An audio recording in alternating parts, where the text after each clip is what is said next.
केंद्रीय मंत्रिमंडल के मेरे सहयोगी डॉक्टर जितेंद्र सिंह जी, राष्ट्रीय सुरक्षा सलाहकार श्री अजीत डोवाल जी, कैबिनेट सेक्रेटरी, डायरेक्टर सीबीआई, अन्य अधिकारीगण, देवी और सज्जनों, आप सभी को सीबीआई के 60 वर्ष पूरे होने हीरक जयंती के इस अवसर पर बहुत बहुत बधाई।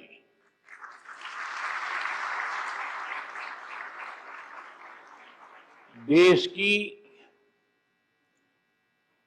प्रीमियम इन्वेस्टिगेशन एजेंसी के रूप में 60 वर्ष का सफर आपने पूरा किया है। ये 6 दशक निश्चित रूप से अनेक उपलब्धियों के रहे हैं। आज यहां सीबीआई के मामलों से जुड़े सुप्रीम कोर्ट के फैसलों का संग्रह भी जारी किया गया है। ये सीबीआई के बीते वर्षों के सफर को दिखाता है। कुछ शहरों में सीबीआई का नया दफ्तर हो, ट्विटर हैंडल हो, अन्य व्यवस्थाएं जिनका आज शुभारंभ हुआ है, वो निश्चित रूप से सीबीआई को और सशक्त करने में अहम भूमिका निभाएंगे। सीबीआई ने अपने काम से, अपने कौशल से सामान्य जन को एक विश्वास दिया है। आज भी जब किसी को लगता है कि कोई केस असाध्य है, तो आवाज उठती है कि मामला सीबीआई को दे देना चाहिए। लोग आंदोलन करते हैं कि केस उनसे लेकर के सीबीआई को दे दो। यहां तक कि पंचायत स्तर पर भी कोई मामला आता है तो लोग कहते हैं, अरे भाई इसके तो सीबीआई के हवाले करना चाहिए। न्याय के, इंसाफ के एक ब्रांड के रूप में सीबीआई हर जुबान पर है। सामान्य जन का ऐसा भरोसा जीतना कोई साधारण उपलब्धि नहीं है।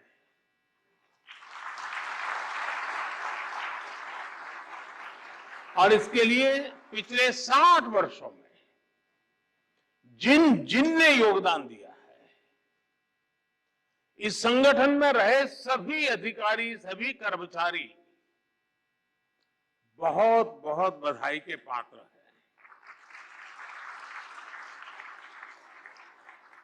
अभी यहां कई साथियों को उत्कृष्ट सेवा के लिए पुलिस मेडल से भी सम्मानित किया गया है। जिनका सम्मान करने का मुझे अवसर मिला है, जिनको सम्मान प्राप्त हुआ है, उनको, उनके परिवारजनों को मेरी तरफ से बहुत बहुत बधाई। साथियों, इस महत्वपूर्ण पड़ाव पर अतीत की उपलब्धियों के साथ ही आने वाले समय की, भविष्य की चुनौतियों पर मंथन भी उतना ही आवश्यक है। आपने जो चिंतन शिविर किया है, इसका उद्देश्य भी अपने आप को अपग्रेड करना, अपने आप को अपडेट करना और इसमें पुराने अनुभवों से सीख लेते हुए भविष्य के रास्ते निकालने हैं, निर्धारित करने हैं। ये भी ऐसे समय में हो रहा है जब देश ने अमृत काल की यात्रा का आरंभ किया है। कोटि कोटि भारतीयों ने आने वाले 25 सालों में भारत को विकसित बनाने का संकल्प लिया है और विकसित भारत का निर्माण प्रोफेशनल और एफिशिएंट इंस्टीट्यूशंस के बिना संभव नहीं है। और इसलिए सीबीआई पर बहुत बड़ी जिम्मेदारी है। साथियों, पिछले 6 दशकों में सीबीआई ने मल्टी डायमेंशनल और मल्टी डिसिप्लिनरी जांच एजेंसी के तौर पर अपनी पहचान बनाई है। आज सीबीआई का दायरा काफी बड़ा हो चुका है। बैंक फ्रॉड से लेकर वाइल्ड लाइफ से जुड़े अपराधों, यानी यहां से यहां तक, महानगर से लेकर के जंगल तक अब सीबीआई को दौड़ना पड़ रहा है। ऑर्गेनाइज क्राइम से लेकर साइबर क्राइम तक के मामले सीबीआई देख रही है। लेकिन मुख्य रूप से सीबीआई की जिम्मेदारी भ्रष्टाचार से देश को मुक्त करने की है। भ्रष्टाचार कोई सामान्य अपराध नहीं होता। भ्रष्टाचार गरीब से उसका हक छीनता है। भ्रष्टाचार अनेक अपराधों का सिलसिला शुरू करता है, अपराधों को जन्म देता है। भ्रष्टाचार लोकतंत्र और न्याय के रास्ते में सबसे बड़ा रोड़ा होता है। विशेष रूप से जब सरकारी तंत्र में भ्रष्टाचार हावी रहता है तो वो लोकतंत्र को फलने फूलने नहीं देता। जहां भ्रष्टाचार होता है वहां सबसे पहले युवाओं के सपने बलि चढ़ जाते हैं, युवाओं को उचित अवसर नहीं मिलते हैं।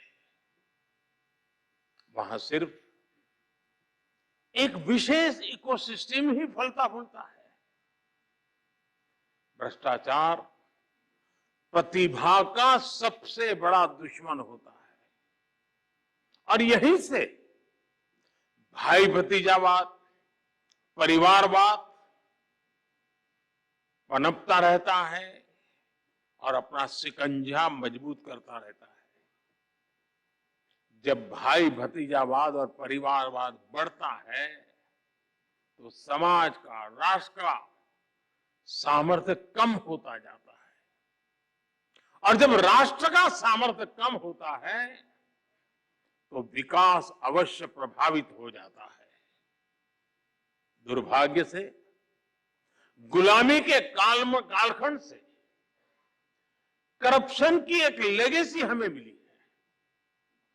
लेकिन दुख इस बात का है कि आजादी के बाद के अनेकों दशकों तक इस लेगेसी को हटाने के बजाय किसी न किसी रूप में कुछ लोग उसको सशक्त करते गए। साथियों, आप याद कीजिए 10 वर्ष पहले जब आप गोल्डन जुबिली मना रहे थे तब देश में क्या स्थिति थी? तब की सरकार के हर फैसले, हर प्रोजेक्ट सवालों के घेरे में थे। करप्शन के हर केस में पहले के केस से बड़ा होने की होड़ लगी हुई थी। तूने इतना किया तो मैं इतना करके दिखाऊंगा। आज देश में इकोनॉमी की साइज के लिए लाख करोड़ यानी ट्रिलियन डॉलर की चर्चा होती है, लेकिन तब घोटालों की साइज के लिए लाख करोड़ की टर्म मशहूर हुई थी। इतने बड़े बड़े घोटाले हुए। लेकिन आरोपी निश्चिंत थे। उन्हें पता था कि तब का सिस्टम उनके साथ खड़ा है। और इसका असर क्या हुआ? देश का व्यवस्था पर भरोसा टूट रहा था। पूरे देश में करप्शन के खिलाफ आक्रोश लगातार बढ़ रहा था। इससे पूरा तंत्र छिन्न भिन्न होने लगा। लोग फैसला लेने से बचने लगे। पॉलिसी पैरालिसिस का माहौल बन गया। इसने देश का विकास ठप कर दिया। देश में आने से निवेशक डरने लगे।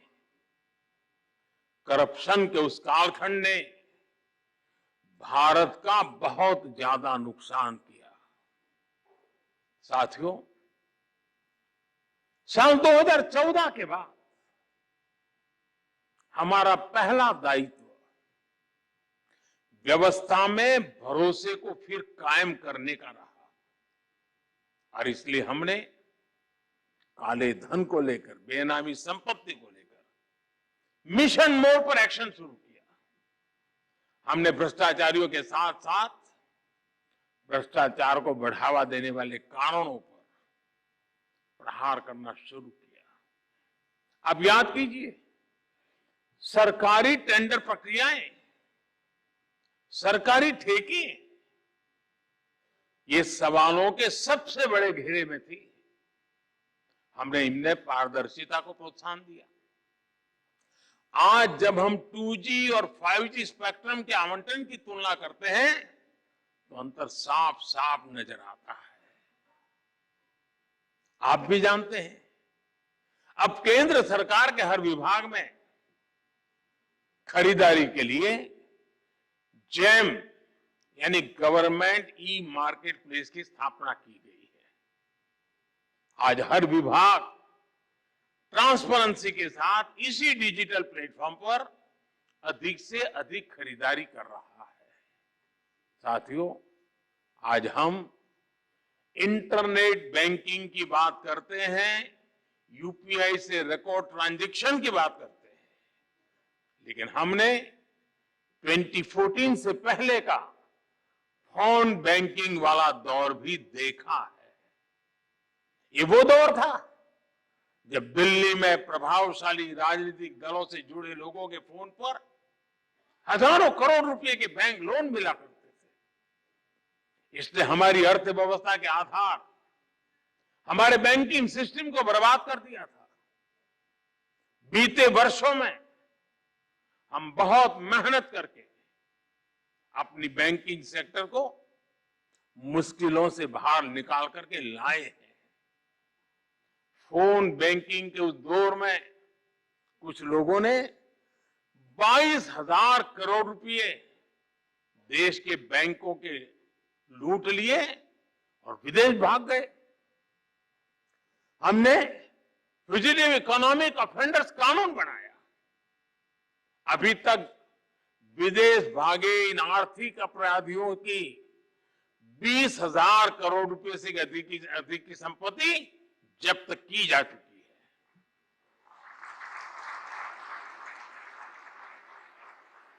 साथियों, भ्रष्टाचारियों ने देश का खजाना लूटने का एक और तरीका बना रखा था जो दशकों से चला आ रहा था। ये था सरकारी योजनाओं के लाभार्थियों से लूट। पहले की सरकारों में जो मदद गरीब लाभार्थियों के लिए भेजी जाती थी, वो बीच में ही लूट ली जाती थी। राशन हो, घर हो, स्कॉलरशिप हो, पेंशन हो, ऐसी अनेक सरकारी स्कीम्स में असली लाभार्थी खुद को ठगा हुआ महसूस करते थे। और एक प्रधानमंत्री ने तो कहा था, 1 रुपया जाता है 15 पैसा पहुंचता है। 85 पैसों की चोरी होती थी। पिछले दिनों में सोच रहा था, हमने डीबीटी के द्वारा करीब 27 लाख करोड़ रुपए नीचे लोगों में पहुंचाया है। अगर उस हिसाब से देखता तो 27 लाख करोड़ में से करीब करीब 16 लाख करोड़ कहीं चले गए होते। आज जनधन, आधार, मोबाइल की ट्रिनिटी से हर लाभार्थी को उसका पूरा हक मिल रहा है। इस व्यवस्था से 8 करोड़ से अधिक फर्जी लाभार्थी सिस्टम से बाहर हुए हैं। जो बेटी पैदा नहीं हुई वो विधवा हो जाती थी और विधवा पेंशन चलता था। डीबीटी से देश के करीब 2.25 लाख करोड़ रुपए गलत हाथों में जाने से बचे हैं। साथियों, एक समय था जब सरकारी नौकरियों में इंटरव्यू पास कराने के लिए भी जम करके भ्रष्टाचार होता था। हमने केंद्रीय भर्तियों की ग्रुप सी, ग्रुप डी भर्तियों से इंटरव्यू खत्म कर दिया। एक समय में यूरिया के भी घोटाले होते थे। हमने यूरिया में नीम कोटिंग कर इस पर भी लगाम लगा दी। डिफेंस डील्स में भी घोटाले आम थे। बीते 9 वर्षों में डिफेंस डील्स पूरी पारदर्शिता के साथ किया गया है। अब तो हम भारत में ही अपनी जरूरत का रक्षा सामान बनाने पर बल दे रहे हैं। साथियों, भ्रष्टाचार की विरुद्ध लड़ाई को लेकर ऐसे अनेक कदम आप भी बता सकते हैं, मैं भी गिना सकता हूं। लेकिन अतीत के हर अध्याय से हमें कुछ न कुछ सीखने की जरूरत है। दुर्भाग्य से भ्रष्टाचार से जुड़े मामले वर्षों तक खींचते चले जाते हैं। ऐसे मामले भी आए हैं जिसमें एफआईआर होने के 10 साल बाद भी सजा की धाराओं पर चर्चा चलती रहती है। आज भी जिन मामलों पर एक्शन हो रहे हैं वो कई कई साल पुराने हैं। जांच में देरी 2 तरीके से समस्या को जन्म देती है। एक तरफ भ्रष्टाचारी को सजा देर से मिलती है तो दूसरी तरफ निर्दोष परेशान होता रहता है। हमें सुनिश्चित करना होगा कि कैसे हम इस प्रोसेस को तेज बनाएं और भ्रष्टाचार में दोषी को सजा मिलने का रास्ता साफ हो पाए। हमें बेस्ट इंटरनेशनल प्रैक्टिसेस को स्टडी करना होगा। जांच अधिकारियों की कैपेसिटी बिल्डिंग पर फोकस करना होगा। और साथियों, आपके बीच मैं एक बात फिर स्पष्ट करना चाहता हूं। आज देश में करप्शन के खिलाफ कार्रवाई करने के लिए राजनीति की इच्छा शक्ति में कोई कमी नहीं है। आपको कहीं पर भी हिचकने, कहीं रुकने की जरूरत नहीं है। मैं जानता हूं जिनके खिलाफ एक्शन ले रहे हैं वो बहुत ताकतवर लोग हैं। बरसों बरस तक वो सरकार का, सिस्टम का हिस्सा रहे हैं। संभव है कई जगह किसी राज्य में आज भी विकसित सत्ता का हिस्सा हो। बरसों बरस तक उन्होंने भी एक इकोसिस्टम बनाया है। इकोसिस्टम अक्सर उनके काले कारनामों को कवर देने के लिए आप जैसी संस्थाओं की छवि बिगाड़ने के लिए एक्टिव हो जाता है। एजेंसी पर ही हमला बोल दो, ये लोग आपका ध्यान भटकाते रहेंगे, लेकिन आपको अपने काम पर फोकस रखना है। कोई भी भ्रष्टाचारी बचना नहीं चाहिए। हमारी कोशिशों में कोई भी ढील नहीं आनी चाहिए। ये देश की इच्छा है, ये देशवासियों की इच्छा है और मैं आपको भरोसा दिलाता हूं, देश आपके साथ है, कानून आपके साथ है, देश का संविधान आपके साथ है। साथियों, बेहतर परिणामों के लिए अलग अलग एजेंसियों के बीच के साइलोस को भी खत्म करना बहुत आवश्यक है। ज्वाइंट और मल्टी डिसिप्लिनरी इन्वेस्टिगेशन आपसी विश्वास के माहौल में ही संभव होगा। अब देश की ज्योग्राफिकल बाउंड्रीज, उससे बाहर भी पैसों का, लोगों का, गुड्स एंड सर्विसेज का बड़े पैमाने पर मूवमेंट हो रहा है। जैसे जैसे भारत की आर्थिक शक्ति बढ़ रही है, तो अड़चने पैदा करने वाले भी बढ़ रहे हैं। भारत के सामाजिक ताने बाने पर, हमारी एकता और भाईचारे पर, हमारे आर्थिक हितों पर, हमारे संस्थानों पर भी नित्य प्रतिदिन प्रहार बढ़ते चले जा रहे हैं और इसमें जाहिर तौर पर करप्शन का पैसा लगता है। इसलिए हमें क्राइम और करप्शन के मल्टीनेशनल नेचर को भी समझना होगा, स्टडी करना होगा, उसके रूट कॉज तक पहुंचना होगा। आज हम अक्सर देखते हैं कि आधुनिक टेक्नोलॉजी के कारण क्राइम ग्लोबल हो रहे हैं, लेकिन यही टेक्नोलॉजी, यही इनोवेशन समाधान भी दे सकते हैं। हमें इन्वेस्टिगेशन में फॉरेंसिक साइंस के उपयोग का और ज्यादा विस्तार करना होगा। साथियों, साइबर क्राइम जैसी चुनौतियों से निपटने के लिए हमें इनोवेटिव तरीके खोजने चाहिए। हम टेक एनेबल एंटरप्रेन्योर्स और यंगस्टर्स को अपने साथ जोड़ सकते हैं। आपके संगठन में ही कई टेक्नोसेवी युवा होंगे जिनका बेहतर उपयोग किया जा सकता है। साथियों, मुझे बताया गया है कि सीबीआई ने 75 ऐसी प्रथाओं को कंपाइल किया है जिन्हें समाप्त किया जा सकता है। हमें एक समयबद्ध तरीके से इस पर काम करना चाहिए। बीते वर्षों में सीबीआई ने खुद को इवॉल्व किया है।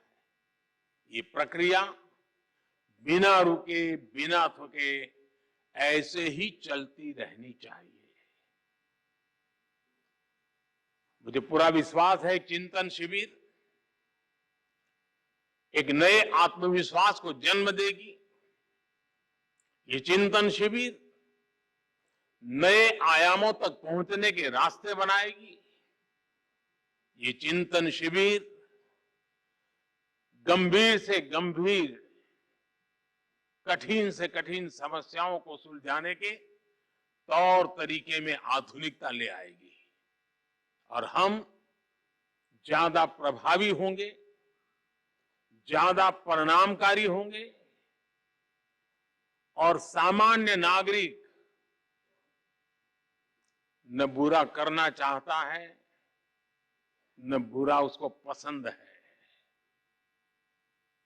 हम उसके भरोसे आगे बढ़ना चाहते हैं जिसके दिल में सच्चाई जिंदा है और वो संख्या कोटि कोटि जनों की है, कोटि कोटि जनों की है। इतना बड़ा सामर्थ्य हमारे साथ खड़ा है, तो हमारे विश्वास में कहीं कमी की गुंजाइश नहीं है। साथियों, इस हीरक महोत्सव के महत्वपूर्ण अवसर पर मैं आपको अनेक अनेक शुभकामनाएं देता हूं। आप अपने लिए 15 साल में क्या करेंगे और अपने माध्यम से 2047 तक क्या अचीव करेंगे, ये 2 लक्ष्य तय कर करके आगे बढ़ना चाहिए। 15 साल इसलिए कि जब आप 75 के होंगे तब आप कितने सामर्थ्यवान, समर्पित, संकल्पवान होंगे। और जब देश 2047 में शताब्दी मनाता होगा, तब इस देश की आशा अपेक्षाओं के अनुरूप आप किस ऊंचाई पर पहुंचे होंगे, वो दिन देश देखना चाहता है। मेरी आपको बहुत शुभकामनाएं। बहुत बहुत धन्यवाद।